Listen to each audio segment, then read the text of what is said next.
محمد وآل محمد صلوات اللهم صل على محمد وآل محمد. یہاں سنبھل کر قدم اٹھانا،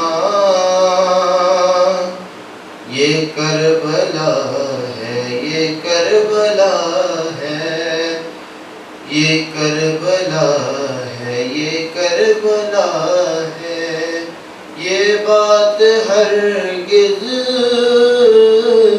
نہ بھول جانا، یہ کربلا ہے، یہ کربلا ہے.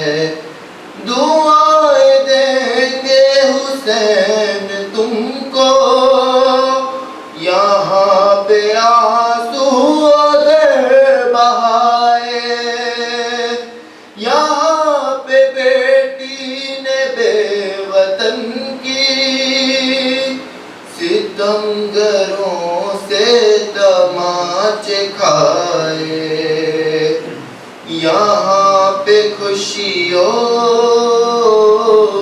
کو بھول جانا، یہ کربلا ہے، یہ کربلا ہے، یہ کربلا ہے، یہ کربلا ہے. یہاں پہ گزری ہے وہ قیامت، ملا نہ اس کو سکون اب تک، ردائیں چھننے کے غم میں عابد لحد میں روتا ہے خون اب تک. یہاں پہ ہرگز نہ مسکرانا، یہ کربلا ہے، یہ کربلا ہے. یہاں پہ حر بھی تھا حرملا بھی، کتاب ہستی کو پڑھ کے دیکھو، صدائے حل من جو آ رہی ہے، تم اس طرف ہو یا اس طرف ہو، تمہیں عمل سے ہے اب بتانا، یہ کربلا ہے، یہ کربلا ہے. کہیں پہ قاسم ہوئے ہیں ٹکڑے، کہیں پہ جی سے گرے ہیں مولا، کہیں سکینہ سموں سے لپٹی، کہیں پہ اصغر نے تیر کھایا، یہیں غریبی کا ہے ٹھکانا، یہ کربلا ہے، یہ کربلا ہے. کسی کے دل میں لگی ہے برچی، کسی کے بازو کٹے یہیں پر، علی کی بیٹی کے کتنے یوسف لہو میں ڈوبے ہیں اس زمین پر، لٹا ہے سادات کا گھرانہ، یہ کربلا ہے، یہ کربلا ہے. یہاں سنبھل کر قدم اٹھانا، یہ کربلا ہے، یہ کربلا ہے. اور محمد وآل محمد صلوات اللهم صل على محمد وآل محمد. جا کر وطن میں کوئی ماں کو خبر سنا دے، جا کر وطن میں کوئی ماں کو خبر سنا دے. کوفے میں در بدر ہے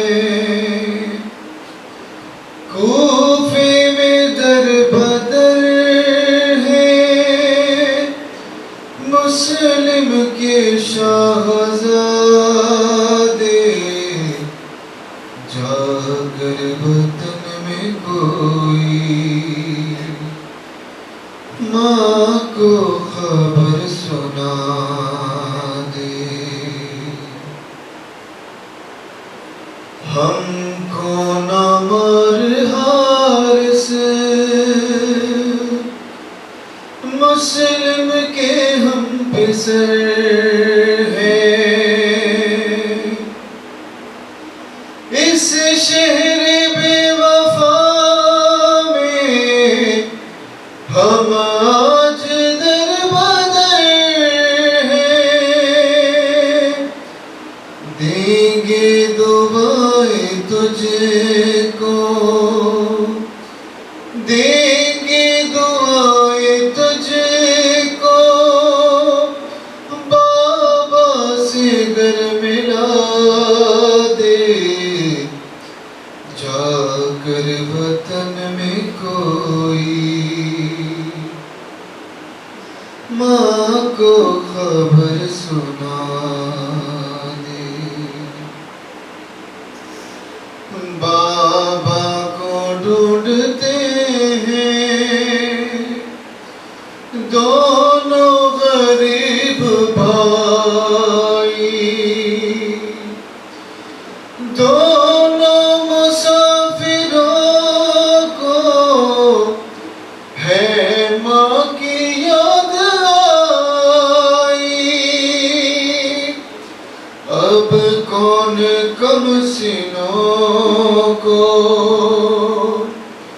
اب کون کم سنوں کو کوفے میں آسرا دے، جا کر وطن میں کوئی ماں کو خبر سنا دے، سید ہے یہ فضیلت دی ہے ہمیں خدا نے، بے گھر مسافروں کو مت مار تازیانے، ہم آل مصطفیٰ ہیں، ہم آل مصطفیٰ ہیں، ہم کو نہ یہ سزا دے، جا کر وطن میں کوئی ماں کو خبر سنا دے، جا کر وطن میں کوئی ماں کو خبر سنا دے، محمد و محمد صلی اللہ علیہ وسلم۔ أعوذ بالله من الشيطان اللعين الرجيم، بسم الله الرحمن الرحيم، الحمد لله رب العالمين، بارئ الخلائق أجمعين، باعث الأنبياء والمرسلين، ثم الصلاة والسلام على سيدهم حبيب إله العالمين أبي القاسم المصطفى محمد، اللهم صل على محمد وآل محمد، وعلى أهل بيته الطيبين الطاهرين المعصومين الهداة الميامين، واللعنة الدائمة على أعدائهم غاصبي حقوقهم منكري فضائلهم أجمعين إلى يوم الدين. أما بعد، فقد قال الله تبارك وتعالى في القرآن الكريم: بسم الله الرحمن الرحيم، وربك يخلق ما يشاء ويختار، ما كان لهم الخيرة، ما كان لهم الخيرة سبحانه وتعالى عما يشركون۔ ایک صلوات پڑھ دے محمد و آل محمد۔ اللهم صل على محمد وآل محمد۔ آپ حضرات سے گزارش ہے کہ دعاؤں میں، دعائے صحت میں یاد رکھیں جناب محمد سلیم صاحب کو، محمد سلیم ابن رزاق شیر علی صاحب کی صحت کے لیے دعا کریں کہ وہ سخت علیل ہیں، انشاءاللہ آج کی شب کی برکت میں اور چہدہ معصومین علیہ السلام کے صدقے میں پروردگار عالم ان کو شفاء کامل و عاجل عنایت فرمائے. صلوات و محمد و آل محمد. اللهم صل على محمد وآل محمد. قرآن کریم کا یہ سورہ قصص اور اس کی 68 نمبر آیت نمبر 68 کہ جس کو سرنامہ بنا کے انشاءاللہ اپنی گفتگو کو شروع کر رہے ہیں. فرماتا ہے کہ وَرَبُّكَ يَخْلُقُ مَا يَشَاءُ وَيَخْتَارُ مَا كَانَ لَهُمُ الْخِيَرَةُ سُبْحَانَ اللَّهِ وَتَعَالَى عَمَّا يُشْرِكُونَ. اس آیت میں 3 فقرے ہیں. پہلا فقرہ ہے کہ وَرَبُّكَ يَخْلُقُ مَا يَشَاءُ، اور تمہارا پروردگار جو چاہتا ہے خلق کرتا ہے. يَخْلُقُ مَا يَشَاءُ، جو بھی چاہتا ہے وہ خلق کرتا ہے. وَيَخْتَارُ، اور جو چاہتا ہے وہ اختیار کرتا ہے، وہ انتخاب کرتا ہے. دوسرے فقرے میں فرماتا ہے اسی آیت میں اسی کے بعد کہ ما کان لہم الخیرہ، ان کے پاس خیرہ یعنی اختیار کرنا یہ ان کا کام نہیں ہے. ما کان لہم الخیرہ. اور آخری جو فقرہ ہے اس میں فرماتا ہے سبحان اللہ وتعالی عما یشرکون، اللہ بہت پاک اور منزہ ہے، بہت پاک ہے، وتعالی بہت بلند مرتبہ ہے، عما یشرکون اس سے کہ جو یہ کر رہے ہیں، جو شرک کر رہے ہیں. یہ قرآن کریم کا سورہ قصص کی 68 نمبر آیت ہے، آیت نمبر 68. یہاں پہ پروردگار عالم کچھ قوانین کی تاسیس کر رہا ہے. جیسا کہ معلوم ہے بعض جگہوں کے اوپر جب 2 چیزوں کو ساتھ میں لے کے آیا جاتا ہے تو اس کے اندر دیکھا جاتا ہے کہ کیا ریلیشن ہے، کیا مناسبت ہے کہ ان دونوں چیزوں کو ساتھ ساتھ لے کے آیا گیا ہے. اور زیادہ تر جب 2 چیزیں ساتھ میں آئیں اور حکم ایک بیان ہو تو سمجھ میں آ جاتا ہے کہ یہ دونوں کے اوپر وہ حکم آتا ہے. مثال کے طور کے اوپر جیسے کہ قرآن کریم میں کتنی جگہ پہ یہ آیا ہے کہ جب بنی اسرائیل سے میثاق لی تو کیا کہا کہ اللہ تعبدوا الا ایاہ الا اللہ، اللہ کے علاوہ کسی اور کی عبادت نہ کرنا، وبالوالدین احسانا، اور اپنے والدین کے ساتھ نیکی کرنا. تو جب یہاں پہ ہم نے ان 2 چیزوں کو ساتھ ساتھ دیکھا کہ اللہ کی عبادت اور والدین کے ساتھ نیکی. والدین احسانا، احسان کا مطلب اردو والا احسان نہیں ہوتا کہ اپنے والدین پہ احسان کرو. احسان یعنی حسن سلوک کرنا. حسن سلوک یعنی ان کے ساتھ نیکی کرنا، ان کے ساتھ اچھا برتاؤ کرنا، اچھا رفتار کرنا. تو یہاں پہ جب پروردگار عالم نے اپنی عبادت کو والدین کے ساتھ نیکی کے ساتھ رکھا تو ہمیں سمجھ میں آیا کہ اصل میں والدین کا جو ان کے ساتھ نیکی کرنا ہے اس کا مرتبہ کیا ہے. انسان ہو سکتا ہے اس کو کم سوچے، اس کی قیمت کو اور اس کی جو منزلت ہے اس کو نہ سمجھ سکے. لہذا پروردگار عالم کا طریقہ یہ تھا کہ اس نے ایک ایسی چیز کے ساتھ اکرام والدین کے ساتھ نیکی کو ایسی چیز کے ساتھ رکھ دیا کہ جس کی شرف اور منزلت میں کوئی شک نہیں تھا. وہ کیا ہے؟ اللہ کی عبادت. لہذا اس نے کہا کہ صرف اللہ کی عبادت کرو اور والدین کے ساتھ نیکی کرو. اب یہاں پہ کوئی شک نہیں کر سکتا، اس میں کوئی نہیں کہہ سکتا کہ والدین کی جو نیکی ہے یہ کیا ہے، یہ اتنی بڑی چیز ہے، اس کو کوئی کم نہیں کر سکتا. اور یہ بہت سی دوسرے قرآن کریم میں دوسرے مقامات پر بھی اس طرح سے پروردگار عالم نے باتوں کو بیان کیا ہے. یہ جو آیہ کریمہ ہے اس میں بھی یہی ہے. پروردگار عالم کیا فرما رہا ہے؟ ایک واو سے پہلے ہے، ایک واو کے بعد ہے.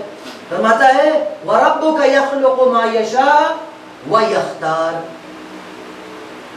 تمہارا پروردگار جو چاہے گا وہ خلق کرے گا، وَيَخْتَارُ، اور جسے چاہے گا انتخاب کرے گا. جسے چاہے گا انتخاب کرے گا. خلقت ایک ایسی چیز ہے کہ جس کے اندر کوئی شک کر سکتا ہے کبھی کہ کیا پروردگار عالم کے علاوہ هل من خالق غیر اللہ، کیا پروردگار عالم کے علاوہ کوئی کیا خالق ہو سکتا ہے؟ کیا تصور کیا جا سکتا ہے کہ اس کے علاوہ بھی کوئی چیز کوئی ہو کہ جو خلق کر سکے؟ نہیں کر سکتا، کوئی تصور نہیں کر سکتا. تو جب ہم نے خلق کرنے کو اور خلقت کا جو فعل ہے، جب ہم نے اس کو اچھی طرح سے سمجھ لیا، اس کے فوراً بعد آ کے اس نے بتایا وَيَخْتَارُ، اور انتخاب بھی یہی کرے گا. جو خلق کرے گا وہی انتخاب بھی کرے گا.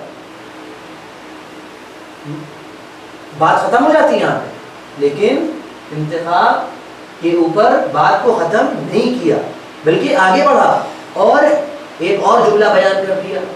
دیکھو، اللہ خلق کرے گا اور وہی انتخاب بھی کرے گا. بات ختم تھی، پوری ہو گئی، لیکن اس کی تاکید کے لیے کیا آگے بتایا کہ وَمَا كَانَ لَهُمُ الْخِيَرَةُ، ان لوگوں کے پاس انتخاب کا اختیار کرنے کا حق نہیں ہے، کبھی بھی نہیں تھا.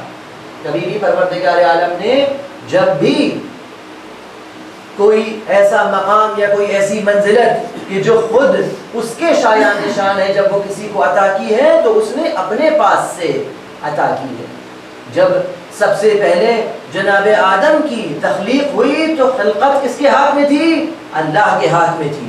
لہذا جب خلیفہ بنانے کی باری آئی تب بھی ملائکہ سے کیا کہا؟ انی جاعل فی الارض خلیفہ، کہ زمین پر میں خلیفہ بنانے جا رہا ہوں. یا جب جناب داؤد کی بات آئی تھی تو جناب داؤد سے بھی یہی کہا یا داؤد انا جعلناک خلیفۃ فی الارض، اے داؤد ہم نے تم کو زمین پر خلیفہ بنایا. ہر طرف دیکھیے انا، انی جاعل فی الارض خلیفہ، یعنی ہم نے خلیفہ زمین کے اوپر ہم بنانے جا رہے ہیں. یا جب جناب ابراہیم سے بات کی تو کیا کہا کہ انی جاعلک للناس اماما. یہ انہی آیات کی سیکوینس میں، انہی آیات کی ترتیب میں یہاں پر بھی بیان ہو رہا ہے کہ پروردگار عالم صاف صاف بتا رہا ہے کہ جس طرح سے خلقت میرے ہاتھ میں ہے، جب ہم چاہیں گے جسے چاہیں گے خلق کریں گے، اسی طرح سے یہ اختیار کرنا اور انتخاب کرنا بھی ہمارے ہاتھ میں ہے. جب ہم چاہیں گے جسے چاہیں گے وہ انتخاب کریں گے. وَمَا كَانَ لَهُمُ الْخِيَرَةُ، اور تمہارے پاس انتخاب کا کوئی حق نہیں ہے، تم انتخاب نہیں کر سکتے. مَا كَانَ لَهُمُ الْخِيَرَةُ، لوگوں کے پاس یہ انتخاب کا جو حق ہے کبھی بھی نہیں ہے. یہاں پر جو جملے کا جو سیاق ہے، جملے کا بیان کرنے کا طریقہ ہے، یہ کیا بیان کر رہا ہے؟ بیان یہ کر رہا ہے کہ ما کان لهم الخیرہ. یہ بھی کہہ سکتا تھا لیس لهم الخیرہ، ان کے پاس اختیار نہیں ہے، یہ بھی کہہ سکتا تھا.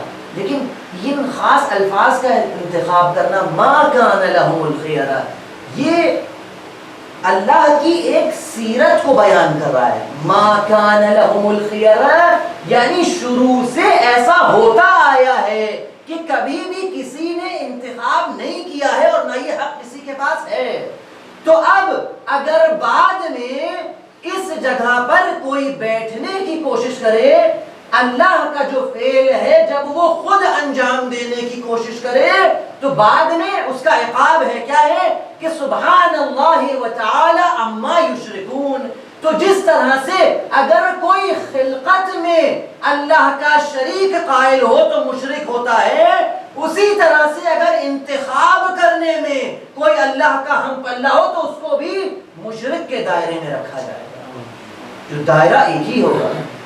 ہم نے کہا کہ دو چیزیں ہیں اور دو چیزوں کے اوپر جب حکم ایک آیا ہے، یہاں پہ اللہ نے کیا بیان کیا؟ صاف صاف واضح کیا ہے کہ اگر میں خالق ہوں، میں صرف خلق کرنے والا ہوں، خلق کرنے کا اگر کسی کے پاس اختیار ہے تو صرف میرے پاس ہے.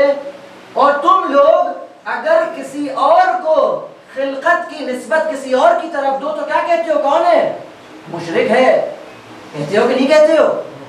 خلقت کی نسبت اگر پروردگار کے علاوہ کسی اور کو دی جاتی تو کیا کہا جاتا ہے؟ کہا جاتا ہے مشرک ہو. اسی طرح سے پروردگار عالم نے بتایا کہ جس طرح سے خلقت میں اگر کوئی شریک ہوگا تو شرک کے دائرے میں رہے گا، اسی طرح سے اگر انتخاب کرنے میں بھی کوئی سامنے آ گیا تو مشرکوں کے دائرے میں ہوگا. یہ اس کا بھی حکم یہی ہے، مشرک ہے. اور بہت ساری روایات میں بھی اس طرح اس کا تذکرہ آیا کہ جس طرح سے پروردگار عالم کی ذات میں شرک ہے، اسی طرح سے پروردگار عالم کا کوئی بھی مقام ہو، الہی مقام ہو، چاہے وہ نبوت ہو یا چاہے وہ امامت ہو، اگر اس کے اندر بھی کوئی دخل دیتا ہے تو یہ بھی شرک کے زمرے میں جاتا ہے. کیوں؟ یہ جو تمام افعال ہیں یہ کس کے ہیں؟ اللہ کے کام ہیں. یہ بتائیے کہ یہ جو توحید ہے یہ اصول دین میں سے ہے، فروع دین میں سے ہے؟ اصول دین میں سے بغیر شک کے اصول دین میں سے ہے توحید. توحید کی ہی ایک برانچ کیا ہے؟ خالق ہونا، خالقیت. خالق ہونا یہ توحید کی ہی ایک شاخ ہے، توحید کی ایک برانچ ہے. اسی طرح سے نبوت بھی کاہے میں ہے؟ اصول دین میں سے. اچھا فرق کیا کرتا ہے؟ اگر فروع دین میں سے ہوتی تو کیا ہوتا؟ فروع دین میں سے اگر ہوتی تو ایک بہت بڑا فرق ہو جاتا. وہ کیا؟ یہ جو توحید ہے اصول دین کے اندر جتنی بھی چیزیں آتی ہیں، توحید ہو، نبوت ہو، عدل ہو، امامت ہو، معاد، قیامت ہو، یہ سب کی سب چیزیں یہ کیا ہے؟ اصول دین میں سے. جو فروع دین میں ہے وہ کیا ہے؟ نماز ہے، روزہ ہے، حج ہے، خمس ہے، زکوٰۃ ہے، جہاد ہے، امر بالمعروف ہے، نہی عن المنکر ہے، تولا ہے اور تبرع ہے. یہ 10 چیزیں فروع دین میں سے ہیں جو علماء نے ہم لوگوں کو سکھایا، وہ یہ چیزیں ہیں. فرق کیا ہے دونوں میں؟ فرق یہ ہے، پہلا تو فرق یہ ہے کہ وہ جو اصول دین میں جو چیزیں ہیں ان سب کو اپنے دل میں عقیدہ بنا کے رکھنا ہے. اب توحید کا عقیدہ دل میں لے کے رہنا ہے. عدل کہ خدا متعال کے عدل کے اوپر انسان کو عقیدہ اور ایمان رکھنا ہے. نبوت، امامت، قیامت سب اسی طرح سے. فروع دین میں کیا کرنا ہے؟ ایمان نہیں یہ خالی ایمان سے کام نہیں چلے گا، بلکہ کیا نماز کے اوپر ایمان رکھنا ہے؟ نہیں، خالی ایمان سے کام نہیں چلے گا. روزے کے اوپر صرف ایمان رکھنے کافی ہے؟ نہیں ہے، بلکہ انجام دینا پڑے گا. اس نماز کو انجام دینا پڑے گا، روزے کو انجام دینا پڑے گا. حج صرف ہم ایمان رکھنے کے حج واجب ہے کافی ہے، بری و ذمہ ہو گئے؟ نہیں، بلکہ حج انجام دینا پڑے گا. خمس کے پیسے جیب میں رکھے ہیں لیکن خمس کے اوپر ایمان ہے تو کیا یہ کافی ہے؟ نہیں، کافی نہیں ہے، بلکہ وہ پیسے جیب سے نکال کے قربتاً اللہ دینے پڑیں گے. جہاد کا حکم ہے، معصوم بلا رہا ہے جہاد کے لیے، صرف جہاد کے واجب ہونے پر ایمان رکھ لے تو کیا کافی ہے؟ کافی نہیں ہے، بلکہ جہاد پہ جانا پڑے گا. ٹھیک، اسی طرح سے دوسرے بھی فروع ہیں. ایک اور فرق ہے، وہ کیا ہے؟ وہ یہ ہے کہ جو اصول دین ہے یہ کس کا فعل ہے؟ اصول دین کا فعل کس کا ہے؟ اللہ کا ایک ہونا یہ کس کا فعل ہے؟ ہمارا ہے، خدا کا فعل ہے؟ یہ خدا کی ہے، خدا سے مرتبط چیز. اللہ کا عادل ہونا یہ کس کا کام ہے؟ میرا کام ہے یا اللہ کا کام ہے؟ اللہ کا کام ہے. نبی کو انتخاب کرنا، نبی بھیجنا ہدایت کے لیے، یہ کس کا کام ہے؟ کون بھیجے گا؟ ہم بھیجیں گے یا اللہ بھیجے گا؟ اللہ بھیجے گا. قیامت کے دن حساب و کتاب کرنا، جہنم و دوزخ بانٹنا، ہم بانٹیں گے یا اللہ بانٹے گا؟ اللہ بانٹے گا. یہ سب اس کے کام ہے. تو اصول دین کے اندر جتنے بھی افعال ہیں کس کے ہیں؟ خدا کے ہیں. فروع دین میں آئیے، نماز کون پڑھے گا؟ ہم یا خدا؟ ہم پڑھیں گے. روزہ کون رکھے گا؟ روزہ ہم رکھیں گے یا خدا رکھے گا؟ ہم رکھیں گے. حج پہ ہم جائیں گے، زکوٰۃ ہمیں دینا ہے، خمس ہمیں دینا ہے، جہاد پہ ہمیں جانا ہے. یہ سارے کام ہمارے ہیں. امر بالمعروف ہمیں کرنا ہے، نہی عن المنکر ہمیں کرنا ہے، تولا ہمیں کرنا ہے، تبرع ہمیں کرنا ہے. یہ سب ہمارے اوپر واجب کام ہے. یہ سب ہمارے اوپر. تو پتہ چلا کہ جو اصول دین کے اندر جو افعال ہیں وہ کس کے ہیں؟ خدا کے ہیں، اور جو فروع دین کے اندر جو افعال ہیں وہ کس کے ہیں؟ وہ انسان کے ہیں، مکلف کے ہیں۔ لہذا جس طرح سے خالقیت فروع دین میں ہے، توحید کی ایک شاخ ہے خالقیت، جس طرح سے آیہ کریمہ میں تھا یخلق ما یشاء، خلق کرنا فروع دین میں سے ہے، اصول دین میں سے ہے، توحید کی ایک شاخ ہے خلق کرنا۔ تو خلق کرنا جس طرح سے خدا کا فعل ہے، اسی طرح سے امام کا انتخاب کرنا بھی خدا کا فعل ہے۔ اللہ کا کام ہے کہ امام کو انتخاب کرے، اپنا نمائندہ بنا کے بھیجے۔ انہوں نے کیا کیا؟ ان کے یہاں کتنے اصول دین؟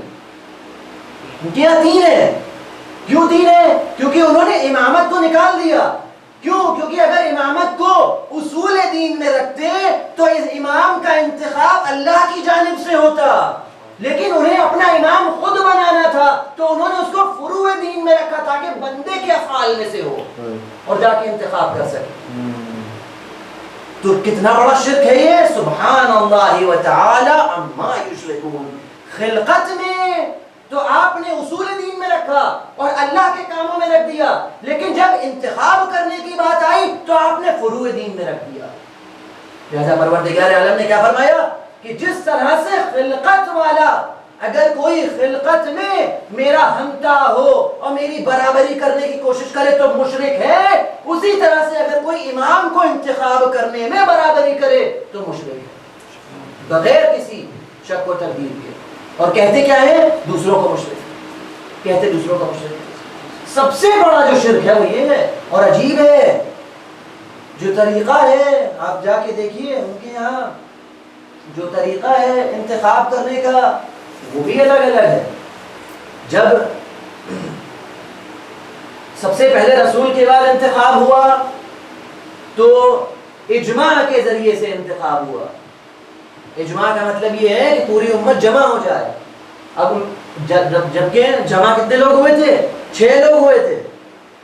اجماع کا بہانہ بنایا گیا اور اجماع کے ذریعے سے بہرحال سب سے پہلی خلافت کو انتخاب کیا گیا۔ جب دوسرے مرحلے پہ پہنچے تو پہلے کی وصیت سے انتخاب کر دیا گیا، اور جب تیسرے مرحلے پہ پہنچے تو نہ اجماع تھا نہ وصیت تھی، بلکہ شورا کے ذریعے سے انتخاب ہوا۔ تو 3 طریقے، پہلے والا اجماع، دوسرا طریقہ وہ کس کے ذریعے سے؟ نص کے ذریعے سے، پہلے کی وصیت کے ذریعے سے دوسرا انتخاب ہوا، اور تیسرا والا کمیٹی کے ذریعے سے، شورا کے ذریعے سے انتخاب ہوا۔ یہی وجہ تھی کہ اگر پروردگار عالم کے انتخاب کو مان لیتے تو پھر دوسرے کو یہ نہ کہنا پڑتا کہ پہلے کی بیعت فلتا تھی۔ خود ان کے یہاں کتاب میں ہے فلتا یعنی بہت بڑی غلطی، کہ فلاں کی جو بیعت تھی وہ کیا تھی؟ فلتا تھی۔ فلتا یعنی غلطی تھی، پروردگار نے اس کے شر سے محفوظ کر دیا ہم سب کو۔ یہ ان کے یہاں ان کی معتبر کتابوں میں کہ پروردگار عالم نے شر سے محفوظ کیا، کہ بہت بڑی غلطی ہو گئی تھی کہ سب نے جا کے اجماع کر لیا اور کسی کی خلافت کے اوپر جو ہے سب لوگ متفق ہو گئے۔ ایسا پروردگار عالم نے یہ انتخاب نہیں دیا کسی بھی۔ جس طرح سے تمام جو شؤون ہیں خدا متعال کے، ان سب کے اندر جب پروردگار عالم کی وحدانیت کے اوپر جب بات آئی تو اس نے کبھی بھی اجازت نہیں دی کہ اس میں کوئی آ کے دخالت کرے۔ ذرا سی دخالت بھی کتنی زیادہ تاکید کی گئی ہے کہ ان اللہ لا یغفر ان یشرک بہ، اگر کوئی اللہ کا شریک قائل ہو جائے تو اللہ معاف نہیں کرے گا۔ ان اللہ لا یغفر ان یشرک بہ ویغفر ما دون ذلک لمن یشاء، لیکن اگر اس کے علاوہ کچھ اور ہے تو کیا ہوگا؟ تو اللہ معاف کرے گا۔ لہذا امامت کے سلسلے میں جب روایت آئی تو امام رضا علیہ السلام سے ایک سوال پڑھے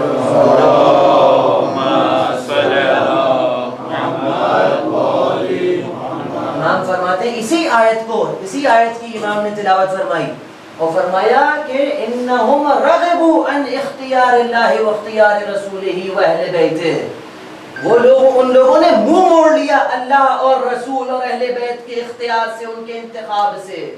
اما سمعوا، کیا ان لوگوں نے یہ نہیں سنا تھا کہ ربک یخلق ما یشاء و یختار، کہ تمہارا پروردگار وہ ہے کہ جو خلق بھی کرے گا اور اختیار بھی کرے گا. یہ جو خلق کرنا اور اختیار کرنا، ان دونوں میں ایک بہت زبردست اشارہ ہے. وہ اس اشارے کی طرف اصل بات کو آج بیان کر دیتے ہیں، انشاءاللہ اس کو آگے کل بڑھائیں گے کل کی مجلس میں. کہ خلق کرنا، آپ نے بہت سارا سنا ہوگا نا کہ ولایت تکوینی اور ولایت تشریعی، یہ بہت خطرناک سی اصطلاحات ہیں، ٹرمینالوجی ہیں جو شاید بہت سے لوگوں کو جو ہے وہ سمجھ میں نہیں آتی ہوں گی، لیکن آسان لفظوں میں اس کو بھی بیان کرتے ہیں آپ کے سامنے. کہ ولایت تکوینی کیا ہوتی ہے؟ ولایت تکوینی یہ ہوتی ہے کہ جہاں کے اوپر پروردگار عالم کے جو افعال ہیں، جو کام وہ انجام دیتا ہے، وہ دو طرح کے ہوتے ہیں. ایک دفعہ جب وہ کسی کام کو انجام دیتا ہے، مثال کے طور کے اوپر جنت کو خلق کرنا، زمین کو، آسمان کو خلق کرنا، تو کیسے ہے کہ انما امرہ اذا اراد شیئا ان یقول له کن فیکون، وہ کن کہتا ہے فیکون. اور یہ جو امام کی روایت میں کہ امام فرماتے ہیں کہ یہ جو کن کا لفظ ہے، یہ لفظ کے ذریعے سے نہیں ہے، بلکہ یہ ہمیں سمجھانے کے ذریعے سے، سمجھانے کے لیے بتایا جاتا ہے کہ کن یقول کن، وہ کن کہتا ہے فیکون، وہ ہو جاتا ہے. بلکہ یہ اس کا کن کہنا بغیر کسی لفظ کے ہے، بغیر کسی زبان کے ہے. یہ نہ سوچے انسان، تصور کرے کہ عرش کے اوپر ایک آواز آتی ہے کن، اور جو ہے وہ زمین و آسمان ہے وہ سب کے سب بن جاتے، نہیں، بلکہ بغیر لفظ کے ان چیزوں کی طرف پروردگار عالم ان کو خلق کرتا ہے. یہ جو خلق کرنا ہے اس کو کہتے ہیں تکوینی. تکوین ہے یعنی کیا؟ یعنی کائنات سے بنا، یعنی کسی چیز کو بنانا، نہ تھی اس کو وجود میں لے آنا، اس کو کہتے ہیں تکوین. تکوین یعنی وجود میں لے کے آنا کسی چیز کو. ٹھیک، مثال کے طور کے اوپر سورج کو خلق کرنا، اللہ نے خلق کیا ہے کہ نہیں کیا ہے؟ کیا ہے. تو یہ کیسے خلق کیا ہے؟ کس ارادے سے خلق کیا ہے؟ یہ تکوینی ارادہ ہے، اللہ کا تکوینی ارادہ ہے، یہ اس کی تکوینی ولایت ہے. ولایت یعنی سرپرستی، اس کا تصرف، وہ جو دخل انجام دیتا ہے، وہ جو کاموں کو انجام دیتا ہے، اسے کہتے ہیں اس طرح کے جو کام ہوتے ہیں.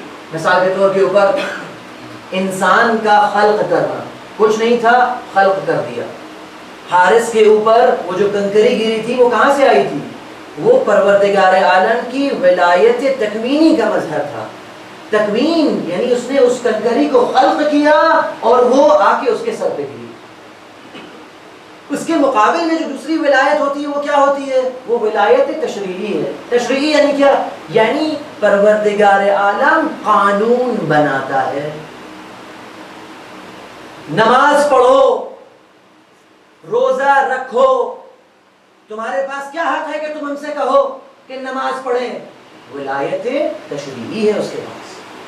شریعت کو بنانے کی، شریعت کو قرار دینے کی ولایت اس کے پاس ہے. لہذا اس کے پاس یہ حق ہے کہ وہ ہم سے کہے نماز پڑھو. یہ نہیں ہوتا کہ جب وہ کہیں نماز پڑھو تو آٹومیٹکلی ہم کھڑے ہو کے نماز پڑھنے لگے. ایسا ہوتا ہے؟ ایسا نہیں ہوتا ہے. تکوینی میں ویسا ہی ہوتا ہے. تکوینی میں کیا ہوتا ہے؟ جیسے ہی وہ ارادہ کرتا ہے کسی چیز کے خلق ہونے کا تو وہ خلق ہو جاتی ہے. جیسے ہی اس نے ارادہ کیا کہ ابرہہ کے لشکر کے اوپر ابابیل آگے کنکریاں برسا دیں تو وہ کنکریاں برسنے لگی. ایسا ہی ہوا. لیکن جب وہ ہم سے کہتا ہے کہ نماز پڑھو، یا ہم سے کہتا ہے روزہ رکھو یا حج پہ جاؤ، تو یہ قانون بناتا ہے. یہ کیا ہے؟ یہ قانون بنانا ہے. ٹھیک ہے. یا جس طرح سے اس نے جب جناب ابراہیم سے کہا کہ انی جاعلک للناس اماما، تو کیا جناب ابراہیم کو اس نے خلق کیا تھا؟ اس وقت خلق نہیں کیا تھا. وہ مخلوق تھے، اس وقت موجود تھے، لیکن ان کے لیے ایک عہدہ بڑھا دیا تھا. وہ کیا تھا؟ کہ امامت بھی ان کو دے دی تھی. لہذا اس چیز کو ذہن میں رکھیے گا، انشاءاللہ کل اس بات کو جوڑیں گے. اس آیت میں کہاں ہے اشارہ؟ اس آیت میں پروردگار عالم کیا فرما رہا ہے؟ فرما رہا ہے وَرَبُّكَ يَخْلُقُ وَيَخْتَارُ. یخلق یعنی تکوین بھی ہمارے ہاتھ میں ہے. وَيَخْتَارُ خلق کرنے کے بعد کس کو انتخاب کرنا ہے یہ بھی ہمارے ہاتھ میں ہے. جس طرح سے سورج و آسمان و چاند و ستارے و زمین و آسمان و انسانوں کی خلقت ہم نے کن کے ذریعے سے کی ہے، بغیر کسی لفظ کے، بغیر زبان کے، بغیر کچھ بولے، اسی طرح سے جب انتخاب کرنے کی باری آئے گی تو وہ بھی ہماری ہوگی، قانون گزاری ہوگی وہ بھی ہماری ہوگی. لہذا جس طرح سے خلق انسان کو ہم نے کیا ہے، ہم بتائیں گے کہ یہ امام انتخاب کیسے ہوگا. لہذا آپ نہیں بتا سکتے کہ شورا کے ذریعے سے ہوگا یا انتخاب کے ذریعے سے ہوگا، اجماع کے ذریعے سے ہوگا یا وصیت کے ذریعے سے ہوگا. ہم بتائیں گے کہ ہمارے ذریعے بیان کیے ہوئے نص کے ذریعے سے ہوگا. جب انتخاب ہوگا وہ بھی اسی طرح سے، اسی چینل سے ہوگا. جس طرح سے شریعت ہم بنا رہے ہیں، نماز کو ہم واجب کر رہے ہیں، روزے کو ہم واجب کر رہے ہیں، حج ہمارے کہنے سے واجب ہو رہا ہے. ہم نے جب کہا تھا کہ رسول کے کان میں اگر کسی کو کچھ کہنا ہے تو صدقہ دو، آیہ نجوہ میں ہے کہ نہیں ہے کہ جس کو بھی رسول سے مناجات کرنا ہے فَادْفَعُوا بَيْنَ يَدَيْهِ صدقہ، تو وہاں پہ صدقہ دو. اس کے بعد اس حکم کو ہٹا لیا.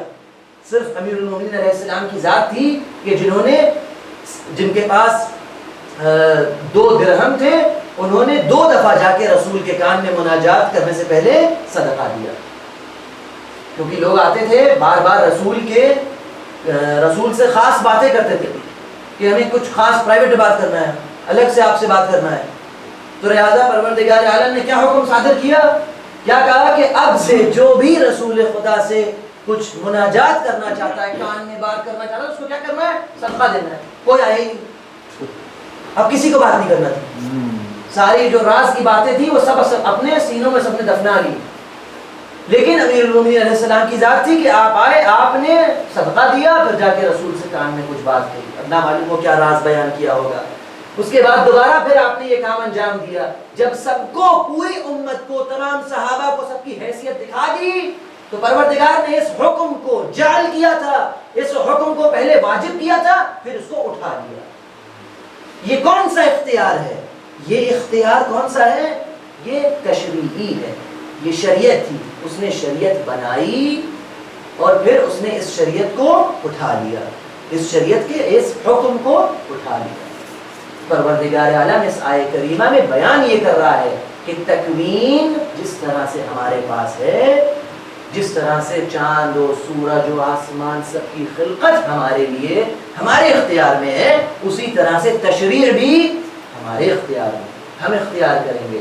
لہذا امامت کو فروع دین میں رکھنے سے فائدہ نہیں ہے کہ آپ فروع دین میں صرف رکھ لیں اور کہیں ہاں فروع دین میں ہو گیا، اب تو یہ بندوں کا کام ہے. نہیں، بلکہ شرک ہے.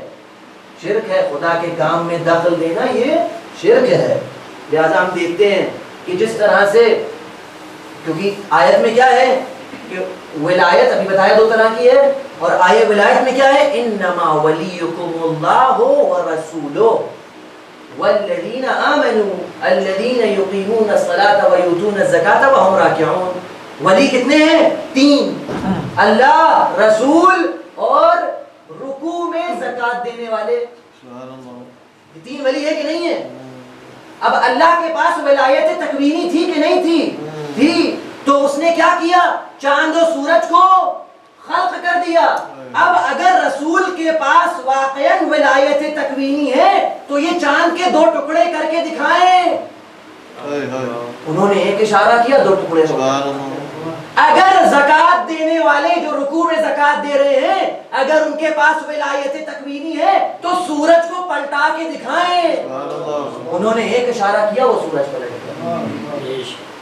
لہذا یہ تمام انشاءاللہ اس گفتگو کو ہم نہیں چاہتے ہیں آپ لوگوں کا زیادہ وقت بھی لیں، لیکن اس گفتگو کو کل یہیں سے شروع کریں گے. آج بہرحال شہادت کی شب ہے اور دن بھی ایسے ہیں کہ ایک بیوہ کو ان کے بچوں کا پرسہ دینا ہے.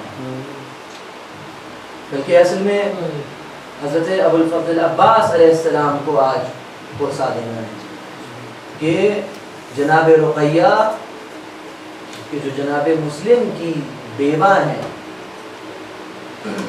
آج ان کے دونوں بچوں کی شہادت کی تاریخ ہے۔ ان دونوں بچوں کا واقعہ کیا تھا؟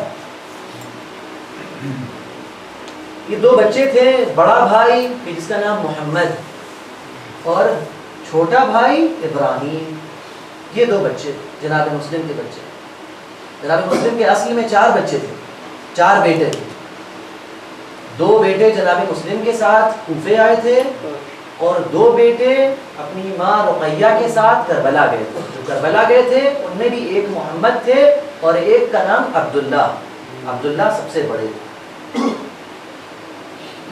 جناب مسلم کے ساتھ جب یہ دونوں بچے کوفے آئے اور جناب مسلم نے کیا دیکھا کہ جب کوفے کے حالات بہت زیادہ بگڑ رہے ہیں اور کوفہ ایسا ہو گیا ہے کہ یہاں پر بنی ہاشم کے رہنے کے لائق نہیں ہے جگہ، لہٰذا جناب مسلم نے کیا کیا کہ کوفے کے قاضی کے ہاتھ میں ان دونوں بچوں کا ہاتھ دیا اور کہا کہ جب کوئی تمہیں قافلہ ایسا دکھے کہ جو مدینے کی طرف جا رہا ہو، ان دونوں بچوں کو اس قافلے کے ساتھ کر دینا، یہ دونوں سکون سے اپنے گھر پہنچ جائیں۔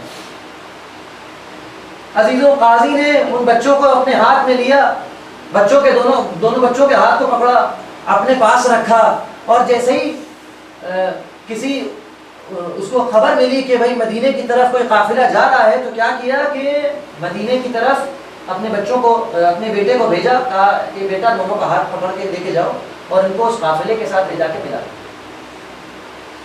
جب یہاں تک بات پہنچی تو بیٹا کیا تھا کہ اس نے ابراہیم اور محمد دونوں کو دور سے قافلہ دکھایا، کہا دیکھو بچوں وہ قافلہ جا رہا ہے اور تم جلدی جاؤ اور اسی قافلے کے ساتھ تم ملحق ہو جاؤ۔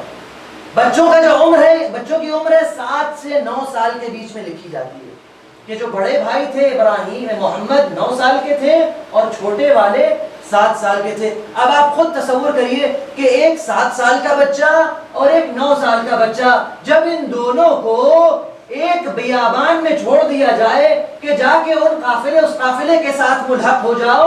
عزیزوں، چھوٹے چھوٹے پیر تھے، یہ اپنے آپ کو اس قافلے تک پہنچا نہ سکے، اندھیرا ہو گیا، یہ کوفے میں دربدر ہو گئے، ایک گھر سے دوسرے گھر جاتے رہے، یہاں تک کہ ابن زیاد کی فوجوں کو پتہ چل گیا، ان دونوں بچوں کو پکڑ لیا۔ دونوں بچوں کو ابن زیاد کے پاس لے کے آئے اور ابن زیاد نے کہا کہ قید خانے میں دونوں بچوں کو رکھ دیا۔ دونوں بچوں کو قید خانے میں رکھ دیا گیا۔ صبح کے وقت سوکھی روٹی ملتی تھی اور تھوڑا سا پانی مل جاتا تھا، یہاں تک کہ جب کچھ دن گزر گئے تو چھوٹے بھائی نے بڑے بھائی سے شکایت کی کہ اے بھیا، اب تو یہ روٹی ایسی ہے کہ جو نہ بھوک کو مٹاتی ہے اور نہ یہ پانی پیاس کو بجھاتا ہے۔ بس ان باتوں کو سنا وہ جو دربان تھا اس نے دروازہ ایک دفعہ کھولا، اندر آیا اور بچوں کو روتے ہوئے دیکھا، کہا کہ اے دربان، تم مجھے شریف آدمی نظر آتے ہو، تم دروازہ کھول دو، ہم کو آزاد کر دو، ہماری ماں تمہارے لیے بہت دعا کرے گی۔ اس نے کہا کہ تم کہاں جانا چاہتے ہو؟ کہا اپنے وطن جانا چاہتے ہیں۔ کہا کہاں ہے تمہارا وطن؟ اب جب مدینے کا نام سنا تو وہ تڑپ گیا، کہا مدینے میں کہاں سے آئے ہو؟ کہا تم محمد مصطفیٰ کو جانتے ہو؟ اس نے کہا ہاں میں جانتا ہوں، ارے میں تو محمد مصطفیٰ کا کلمہ پڑھتا ہوں۔ کہا تم علی مرتضیٰ کو جانتے ہو؟ کہا علی تو ہمارے مولا ہیں۔ کہا ارے ہم علی کے بھتیجے کے بیٹے ہیں، ہم مسلم کے یتیم ہیں۔ اب جیسے ہی مسلم کا نام سنا دربان نے دروازے کو کھول دیا، دونوں بچے چلے گئے۔ چھپتے چھپاتے کس طرح سے آگے بڑھے، کیا دیکھا؟ رات بھر چلتے تھے اور دونوں بچوں کی آپ ہمت دیکھیے اور کس طرح سے یہ دونوں شہزادے اپنا راستہ طے کرتے تھے کہ رات بھر چلتے تھے اور دن میں کسی جگہ کو دیکھ کے چھپ جاتے تھے۔ دن کا وقت آیا، انہوں نے ایک پیڑ کے پاس پناہ لے لی۔ ایک خاتون جب گئی نہر کے پاس پانی بھرنے کے لیے تو اس نے کیا دیکھا؟ نہر میں 2 چھوٹے چھوٹے چاند وہ اوپر سے دیکھ رہے ہیں۔ اس جیسی خاتون نے کہا کہ اے بچوں، تم کیا انتظار کر رہے ہو؟ تم کس سے چھپ رہے ہو؟ ذرا نیچے آؤ، ہم تمہیں اپنی مالکن کے پاس لے چلیں گے، بڑی رحم دل ہے۔ اس خاتون نے دونوں بچوں کا ہاتھ پکڑا اور ایک کنیز کے جو وہیں کوفے میں رہتی تھی اس کے پاس لے کے گئی۔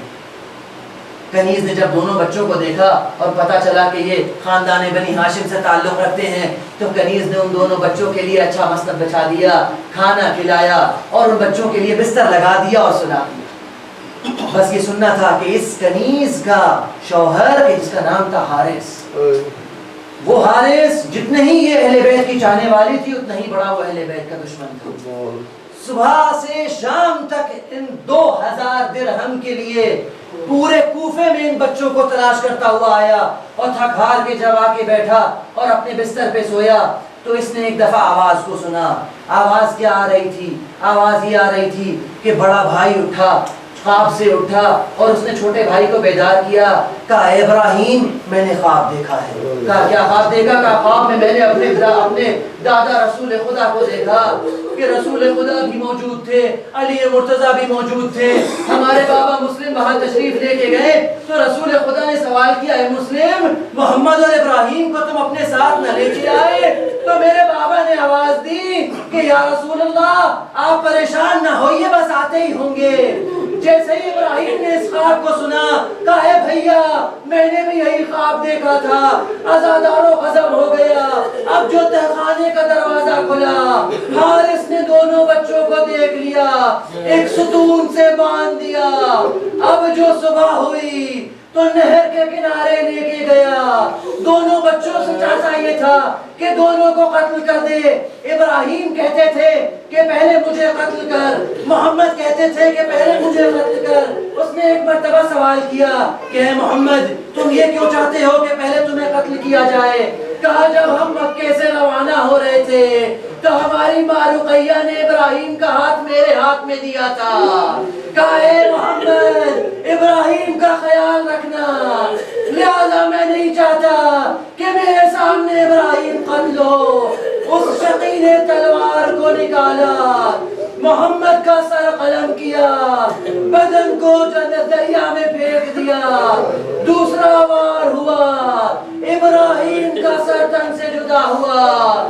فرات میں دونوں بھائیوں نے اپنی باہوں کو پھیلایا، ننھے ننھے بچے فرات کے پانی۔ الا ولعنۃ اللہ علی القوم الظالمین وسيعلم الذين ظلموا أي منقلب ينقلبون إنا لله وإنا إليه راجعون۔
خبر سنا دے جا کر وطن میں کھو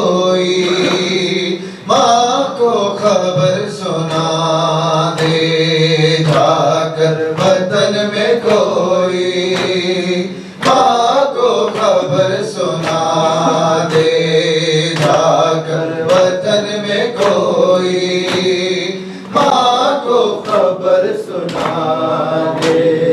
کوفے میں در بدر ہے، کوفے میں در بدر ہے، مسلم کے شہزادے، جا کر وطن میں کوئی، ماں کو خبر سنا دے جا کر وطن میں کوئی، ماں کو خبر سنا دے جا کر وطن میں کوئی، ماں کو خبر سنا دے۔ ہم کو نہ مار ہار سے مسلم کے ہم پسر ہیں، اس شہر میں وفا میں ہم آج در بدر ہیں، اس شہر میں وفا میں ہم آج در بدر ہیں، دیں گے دعائیں تجھ کو، دیں گے دعائیں تجھ کو، صحابہ سے کر ملا دے جا کر وطن میں کوئی، ماں کو خبر سنا دے جا کر وطن میں کوئی، ماں کو خبر سنا دے جا کر وطن میں کوئی، ماں کو خبر سنا دے۔ سید ہے یہ فضیلت دی ہے ہمیں خدا نے، بے گھر مسافروں کو خدمات تعزیت ہے، ہم آل مصطفیٰ ہیں، ہم آل مصطفیٰ ہیں، ہم کو نہ یہ سزا دے جا کر وطن میں کوئی، ماں کو خبر سنا دے جا کر وطن میں کوئی، ماں کو خبر سنا دے جا کر وطن میں کوئی، ماں کو خبر سنا دے۔ بابا کو ڈھونڈتے ہیں دونوں غریب بھائی، دونوں مسافروں کو ماں کی یاد آئی، دونوں مسافروں کو ماں کی یاد آئی، اب کون کم سے لوگوں، اب کون کم سے لوگوں، کوفے میں آسرا دے جا کر وطن میں کوئی، ماں کو خبر سنا دے جا کر وطن میں کوئی، ماں کو خبر سنا دے جا کر وطن میں کوئی، ماں کو خبر سنا دے۔ محشر کے روز ضامن ہم ہیں تیرے ضعیفہ، کوفے میں تو نے ہم کو مہمان ہے بنایا، کوفے میں تو نے ہم کو مہمان ہے بنایا، تیرے ہر ایک عمل کی، تیرے ہر ایک عمل کی مالک تجھے جزا دے جا کر وطن میں کوئی، ماں کو خبر سنا دے جا کر وطن میں کوئی، ماں کو خبر سنا دے۔ حشر میں رنگ لائے گا خون شہیدہ دیکھنا، حشر میں رنگ لائے گا خون شہیدہ دیکھنا، آئے گی جب فاطمہ، آئے گی جب فاطمہ، حال پریشان دیکھنا،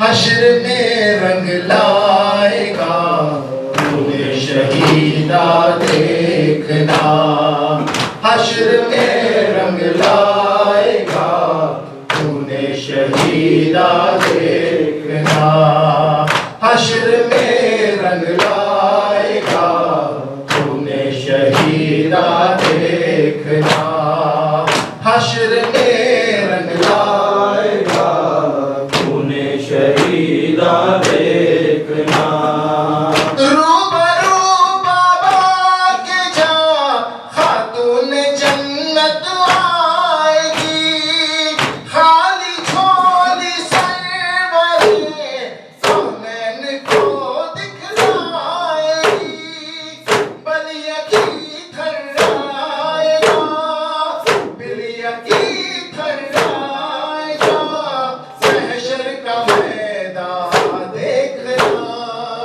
حشر میں رنگ لائے گا خون شہیدہ دیکھنا، حشر میں رنگ لائے گا خون شہیدہ دیکھنا، حشر میں رنگ لائے گا خون شہیدہ دیکھنا، رکھ دیا برچھی نے اکبر کا کلیجہ چیر کے، رخ بدل ڈالے ہے امت نے تیری تصویر کے، مالک کوثر ذرا، مالک کوثر ذرا، امت کے احسان دیکھنا، حشر میں رنگ لائے گا خون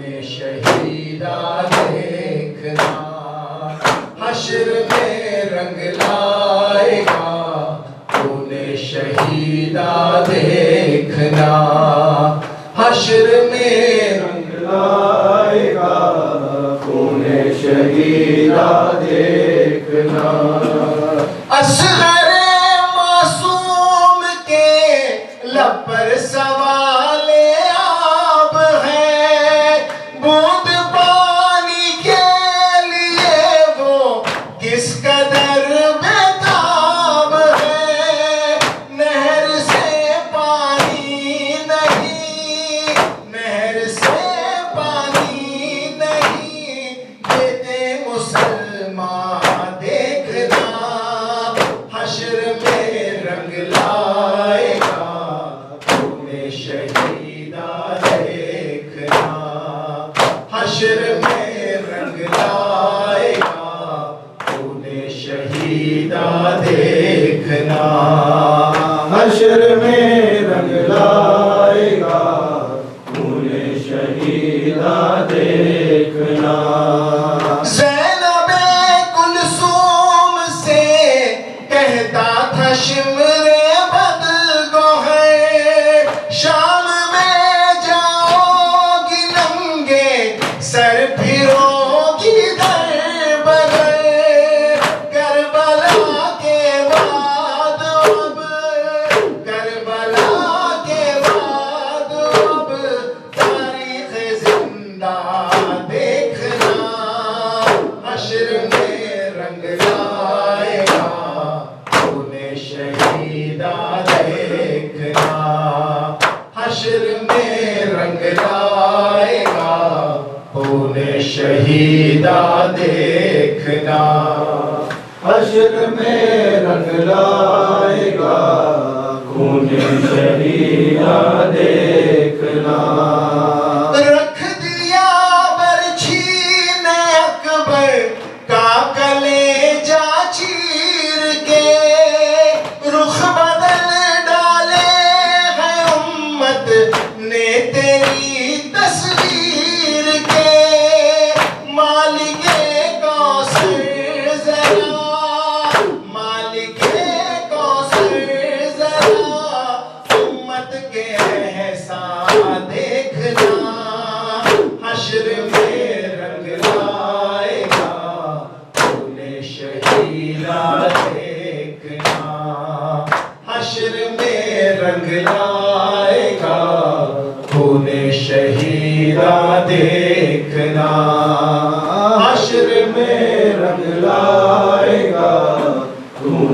شہیدہ دیکھنا غم بھلا گلزار کیا اس دل کو روزے حشر کا جو ہے اولاد پیغمبر کی محبت سے بھرا بخشوا دیں گے اسے بخشوا دیں گے اسے یثرب کے سلطان دیکھنا حشر میں رنگ لائے گا خون شہیدہ دیکھنا حشر میں رنگ لائے گا خون شہیدہ دیکھنا حشر میں رنگ لائے گا خون شہیدہ دیکھنا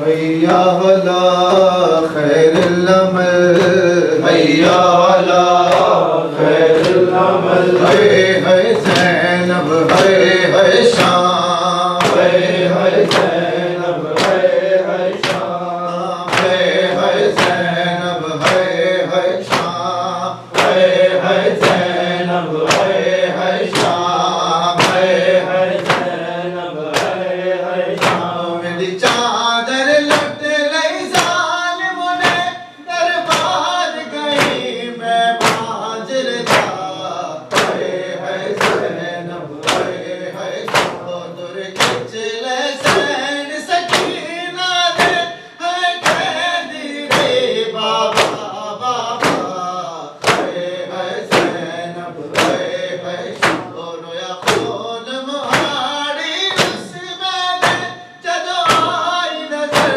ہن شام دیدا ہے زینب ہے شام ہے زینب ہے شام ہے زینب ہے شام محمد صلی اللہ علیہ وسلم